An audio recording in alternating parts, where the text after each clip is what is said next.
அன்னைக்கு காலையிலேருந்து நல்ல மழை தண்ணி ஃபுல்லாக இங்கே ரோட்டில் தேங்கி இருந்துச்சு.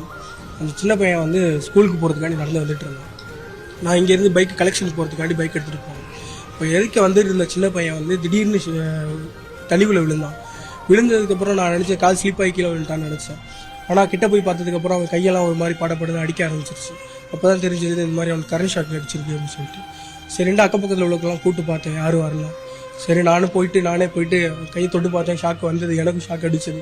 சரி 2வது தடவை தூக்கிட்டு அவனை கையை பிடிச்சி இழுத்துட்டேன். அதுக்கப்புறம் பையன் என் கூட வந்துட்டான். அழைச்சிட்டு போயிட்டு அவனுக்கு வந்து ஃபஸ்ட் எய்டு கொடுத்து அவன் நெஞ்சில் கை வச்சு அமுக்கி அதுக்கப்புறம் மூச்சு வந்துச்சு. அதுக்கப்புறம் தண்ணி கொடுத்து அவனை வந்து போய் நானும் எங்கள் சார் ராஜமோகன் சார் வச்சுட்டு போய் ஹாஸ்பிட்டல் சுற்றேன்.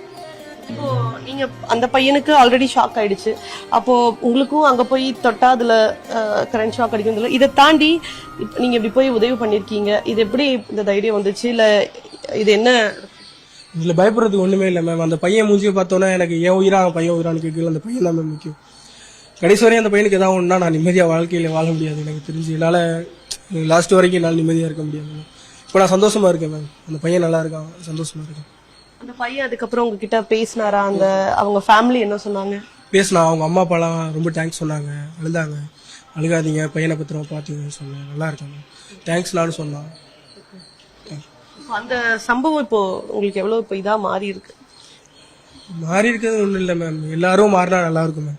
எல்லாரும் யோசிக்காம போயிட்டு ஒரு ஏதோ நம்மளால முடிஞ்ச ஹெல்ப் எல்லாரும் கொடுக்குறது நல்லதுன்னு நினைக்கிறேன். அடுத்தடுத்து எதுவும் ரோட்டில் இந்த மாதிரி நடந்தால் நம்ம கண்ணை மூடிட்டு போகாமல் ஏதோ ஒன்று நம்மளால முடிஞ்ச ஹெல்ப்பை யாராவது ஒரு நாள் பண்ணிட்டுனா நல்லாயிருக்கும்.